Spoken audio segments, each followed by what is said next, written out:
Sablezard Lost Sandbox is a mainstay in the current Scarlet and Violet standard format, but has fallen out of favor lately to the more versatile Mirage Gate Kyogre builds of the deck. So coming into Paldea Evolved, there are a few new powerful decks such as Ting Lu and Chin Pao.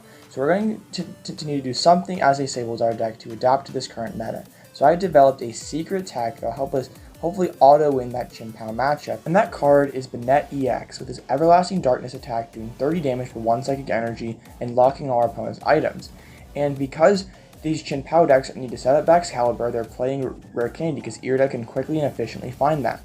But if we're locking their items, they have no way of evolving into that Baxcalibur, and then they're very slow to manually attaching. Is not going to get the job done. So our goal in that matchup is to go first, get a turn 2 Banette EX attack, start item locking them, and then while we're doing that, we're going to be building toward 10 into the Lost Zone, and we're trying to knock out both of their Frigabacks on the bench, so then they'll have no Frigabacks in play, and they'll be stuck manually attaching for the rest of the game.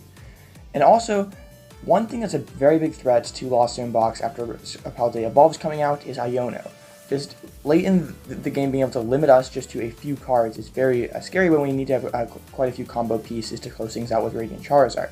And that's where the other Banette from Lost Origin is very helpful. So we can stash it on our bench and use that Puppet Offering ability to find like a Chorus or a Clara out of the Lost Zone to make it so we're not breaking out off an Iono.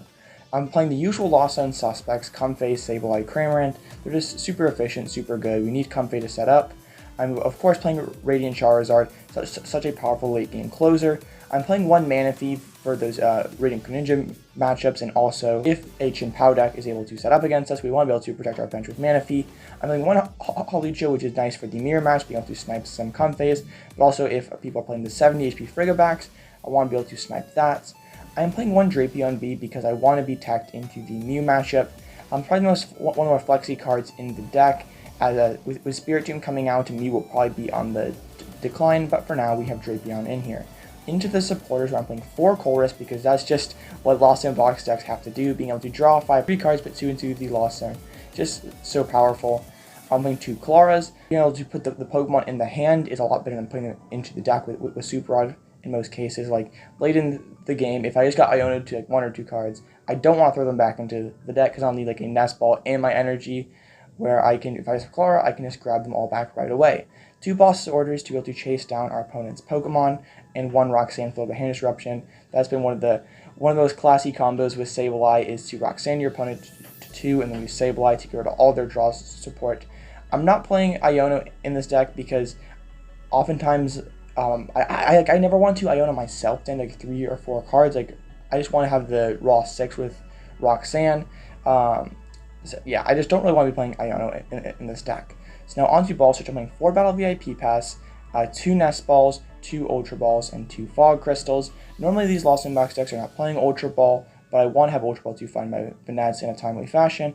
And also for a little extra Ball Search support, I'm playing 2 Artisan, which lets us search for a basic Pokemon and put it onto our bench. Then I'm playing for switching cards, 4 Switch cards, which is extra important now because Ting Lu can shut off our Comfeys, and then 4 Escape Ropes. I'm playing 2 Lost Vacuums, which one very cool play we can do is we can use the Artisan for ourselves, and then we can use Lost Vacuum to yeet it into the Lost Zone to build up our own Lost Zone counter, but also make it so our opponent can't take advantage of that Stadium card. I'm playing 2 Pokegears for a little extra consistency boost. I just don't ever want to break with this deck. 1 Echoing Horn so we can potentially take some cheeky prizes later on in the game. 1 Super Rod as an item-based recovery card.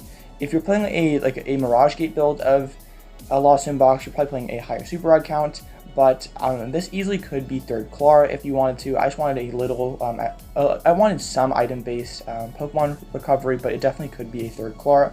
I didn't necessarily want a 3rd Clara too badly because we already have the Puppet Offering Banette to grab it out of the discard pile to basically have 3 if we need it.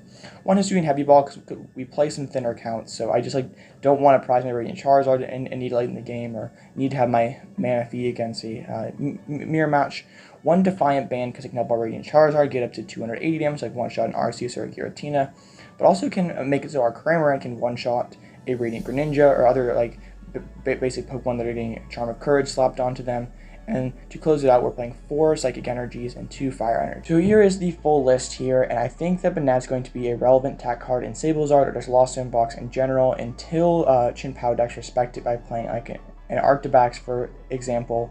And some other cards you consider adding are Pidgeot V plus Mawile, and then if you do have Pidgeot and you're keeping Drapion in there, for a Sealstone can definitely be a worthwhile card, so you have a V-Star power to use in this deck.